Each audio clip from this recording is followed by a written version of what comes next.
Why I came now to cry to the good people of Edo State and the good people of Nigeria that they should come and fight this fight for a widow with 4 children.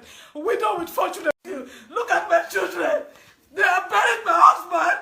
As I'm talking to you now, they just buried my husband. Hi everyone. Welcome to Joy Diamond TV. Subscribe and keep watching. Welcome back to my channel. Welcome guys. I'm just going to make it brief because this whole thing is going on in Africa. Not just this woman, a lot of people have been suffering for this. I just want you guys to drop your opinion, tell us what to do. I'm begging Benin, the whole of Benin, to help this woman, because it's not fair when family will take property from the wife when the husband pass away. It's not fair, and she have children. Guys, I don't want to talk much. Let me just leave everyone to watch the video and drop your comments. It's painful. It's really painful, guys. But drop your comment. Let's look for the way to help this woman. I'm still going to drop the woman's phone number to reach her so that everybody can help her. Please, guys, try all your best. Share the video. Share it to your friends, your family, so that everybody can join hands together to help this woman and her children. Thank you, guys. I will see you all in my next video. The governor of Edo State, Governor Obaseki, you people should come to my rescue. I'm a widow with 4 children. Oba of Benin, everybody, Edo State, Nigeria, everybody come to my rescue. My heart is heavy. My heart is heavy. I'm a widow with 4 children. My husband died in. My husband was sick in Europe. They diagnosed him of cancer, and he was brought to Nigeria to find other means of treating him. They brought him to Nigeria. When they came to they brought him to Nigeria, his family, I never knew they had some conspiracy. I never knew they had other plans of killing him. So when they brought him to Nigeria, me and the auntie and some of the relatives, we went to the airport to receive him. We took him to Lutz, Lagos University Teaching Hospital. There in Lutz, we spent about 5 days there. Because the auntie and the mom and the relative, they saw their evil conspiracy, they could not achieve it there. They now discharged him from Lutz. They took him to Bagada General Hospital because of the auntie's connection there. Because the auntie have a little connection in Bagada General Hospital. So in Bagada General Hospital, we took a private ward where the family was coming to different kind of manipulation. The mother will come with different kind of medicine, water, spiritual medicine, and be putting on his body in the hospital. There are other clips I can even show to back up these clips that will back up this the nonsense, the manipulation in the hospital. In the hospital then, I was not begging them that please, this woman, they brought him from one of the best hospitals in Europe, that they asked him, they discharged him, that we should go take him to Nigeria to spend the remaining days with his family. That they should please release him, discharge him, let us take him to Benin to look for other means of treating him. The family they were not fighting me. In fact, every day in the hospital, it was fight here and there, every day in the hospital. From there, they now connived, they drove me out of the hospital. Even the passport, my husband's documents, all the things he belongs, the things he brought from Europe, his documents, his international passport, they forcefully collected all those things. My husband gave it to me immediately. He came out from the airport. It gave those things to me. When that day they were driving me from the hospital, they forcefully collected those things from my hand, and they drove me out of the hospital. I left to my sister's place in Lagos, inside Lagos. There, it was during that period of cash scarcity, during election period.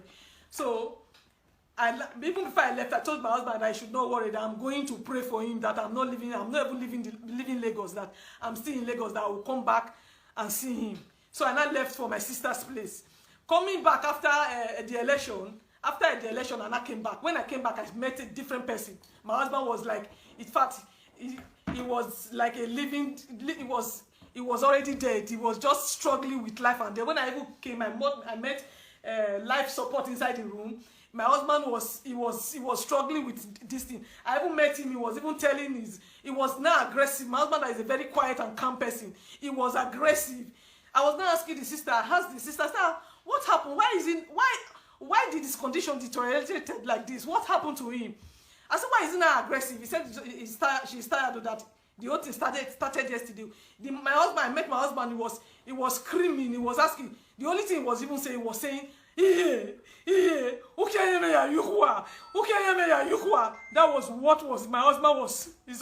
was what my husband was saying. As he was saying it to the mother, even when they dropped me out of the hospital, the mother that was pretending that she was sick, the mother came to the hospital to say, have you seen where a sick person will come to the hospital to be nursing a sick person, taking care of a sick person? When they dropped me out of the hospital, because since my presence there, they could not achieve what they wanted to do.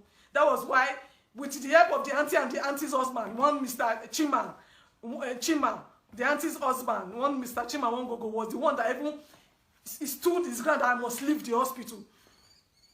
So, God, I'm tired. So when they drove me out of the hospital, when I now came back, as I asked my husband, I now asked the sister, I said, what is the condition? What happened? Why is this condition deteriorated to this extent? She now said she's tired, though. She don't know what happened, though. That since yesterday, the condition was not aggressive. It was just picking on anybody. Anybody that talked to him was not picking on anybody. It was grooming in pain and everything. So the mother, it was when I came that I even learned that the mother was not staying. Immediately I left the hospital, the mother came to be staying with them inside the hospital so that she can be able to carry out her evil manipulation. The evil things that they were doing that they could not do when I was there, they started doing it. So that day as I was there, my husband was still grooming in pain. I was not helping. I tried to carry him up. The auntie said I should leave. I should not. I said, how dare you tell me my husband is grooming in pain? You are telling him I should not touch him. He said, there, the mother started shouting, that I have come again, oh, that I have come again, oh, that the auntie now went outside to call the securities and the nurses that they should come, oh, that there is a mad person here. So when they came, the mother fought me, tore my clothes, pinched my neck. They now drove me out of the hospital. That same day again that I came back to come and stay with my husband in the hospital. They drove me out of the hospital and I left. So when I left, because when I was even coming to Lagos to receive him, I came with my children for like more than 1 month before school. So when I just saw that I have lost it, I cannot fight the battle alone again. Even my relatives in the back home, they were ever telling me that they want to come to Lagos to come and back me up because I was telling everybody what I was going through. They said they want to go to the palace to inform the palace so that the palace should be aware of what is going on. So when they finally drove me out that same day, I left. When I got to my sister's place, I told my sister that, in fact, I can't fight this fight again. Let me just leave my husband with these family people and go and take care of my children. So the following early morning, I left Lagos for Benin. I was on my way to Benin. On my way to Benin, okay, my husband's what they call is old students in this this thing. They came together. They said they want to send some delegates to come and see him because the old student they came at the time they not said they want to come into it so that they can take him from that, because the hospital they later took him to is a general hospital. Even in the hospital there, the team of doctors comes several times to tell us that we should discharge this man from this place, that what they are giving to him here is palliative, that this is not a cancer center, that we should discharge him to a cancer center or we should look for other means of treating him. That so anytime they come like that, not knowing, because anytime the doctors they come, the auntie will drive me and the sister that is there, we should leave. So all this while the doctors were coming, that was what the doctor was telling her, but we didn't know because she's always driving us out of the room. But there was a particular day the nurses came, the doctors they came, she was not around. So the doctors now told her that, why is this man still in this hospital? We've told this woman, these people several times to discharge this man from this place. Why are you people still keeping this man here? So when she came, we passed the message. She was not angry that why will a doctor come and pass us message to patients and the relatives. So another time again, the team of doctors that came again. This time they met all of us inside the room. As they wanted to talk, the auntie now told the doctor that the doctor should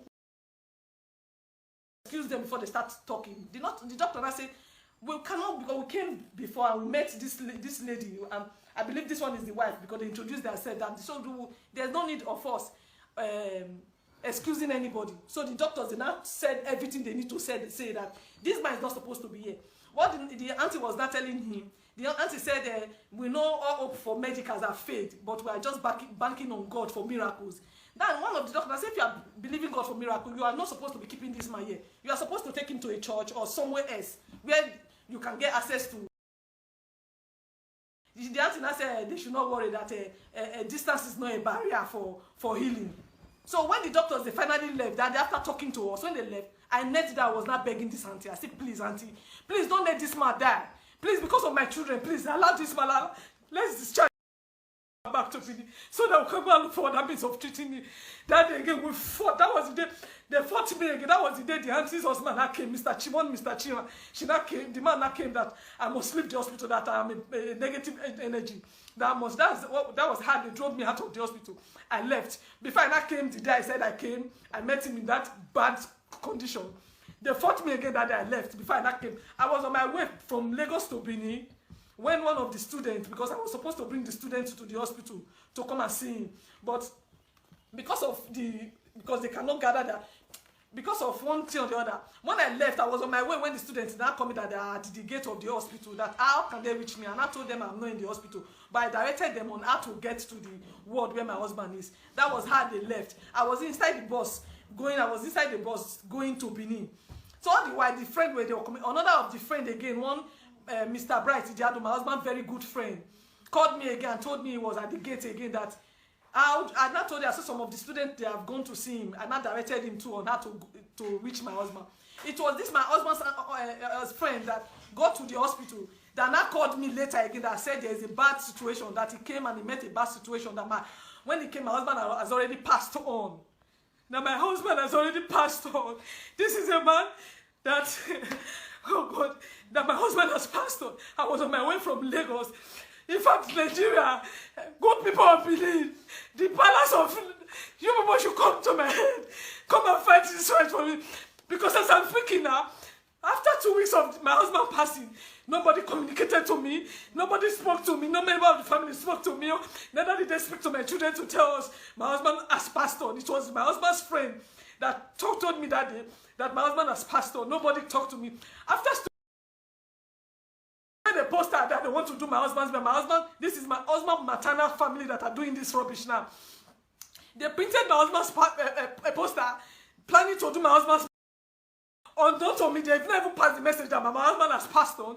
They printed the poster that they want to go and bury my husband. It was the information I got that made me, my family, to take a petition to Zone 5. My family, my father, with the help of the uncle, wrote a petition to Zone 5, to anti-vice in Zone 5.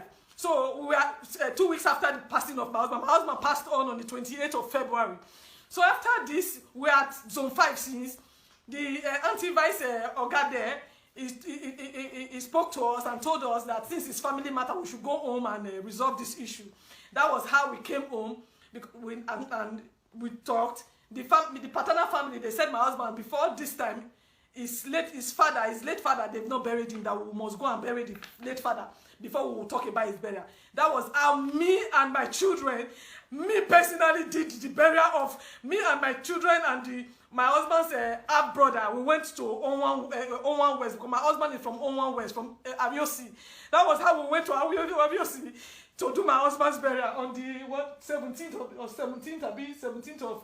We went for the the final burial of my husband's, my late husband's father. So after the burial, in the burial there, the mother came. They invited the mother. They asked us about his achievement because they don't know much about my husband, because my husband's mother took him away from the paternal family. He does not know, he took him away from the paternal family. So when we went, the paternal family, they don't know much about him. So they asked me and the mother in the meeting that we should tell them about my husband's achievement. That was how we told them everything. We told them everything. The mother was lying. In fact, the whole family now saw it that the woman killed the son because of his properties, because she was just lying and saying rubbish. So the papers in our custodies, they asked us to bring it. before the burial. The ones in my custody, I submitted it, I took it to the family. The ones they asked the mother to bring, the mother refused to bring it. So they now fixed a date. They said we should come back for that. They said we should fix a date and invite them so that they will come and carry out the burial. We came back. The half brother fixed a date and informed the maternal family. The maternal family said, because the paternal family, they said the house, this is the house he built. This is the house he built. They said this is the only house he has completed. This is where he's going to be buried. The mother now flare up. He said that he said over a dead body, would they allow? Will she allow my husband to be buried in the house? Say because she's living in the house. For that reason, my husband say in Benin tradition they don't bury somebody's his own house he built with his money. The mother said he will not be buried in the house. So that was how it was not talking about tradition. That was how we went to the Oba Palace. We went to Oba Palace so that the chiefs there, they can tell us on how to go, whether in Benin tradition, whether if somebody built a house and the person puts his mother in the house, if the person passed on, if the person cannot be buried in the house. That was how we went to the palace. We went to the palace, they served her paper, she didn't come. She refused to come. When the day of the sitting, the chiefs, they now called her. When they called her, she said she ran to the princess of the monarch. She ran to the princess that she was not finished. She went to lie to the princess. I don't know what she went to tell the princess. So the princess stood by her.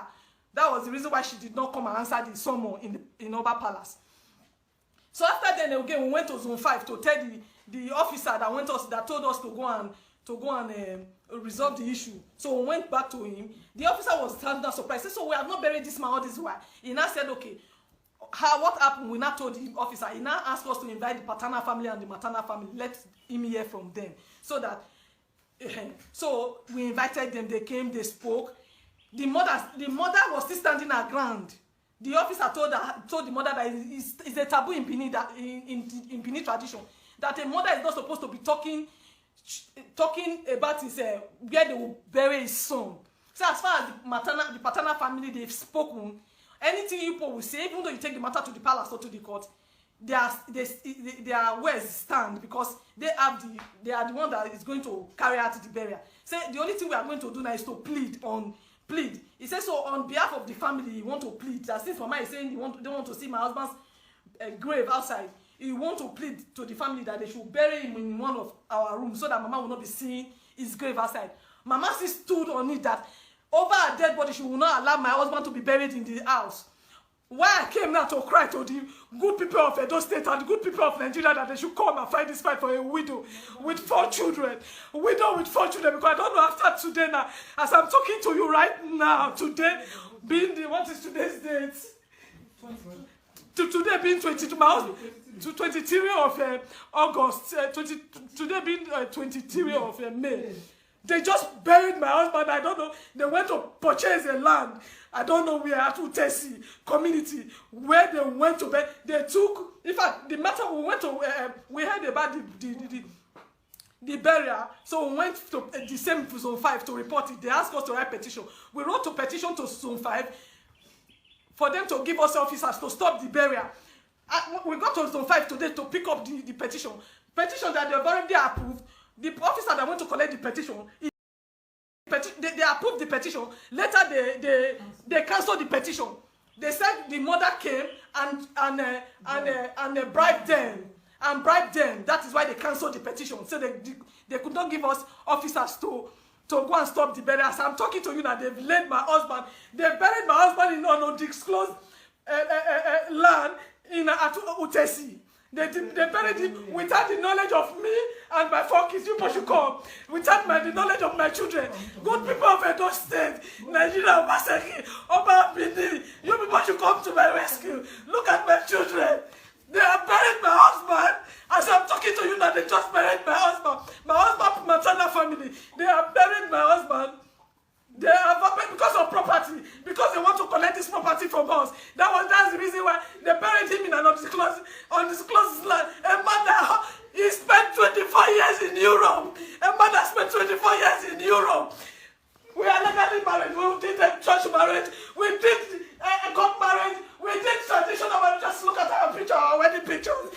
We did everything. Please, you should come outside and see the kind of the acres of land that this man owned. 100 by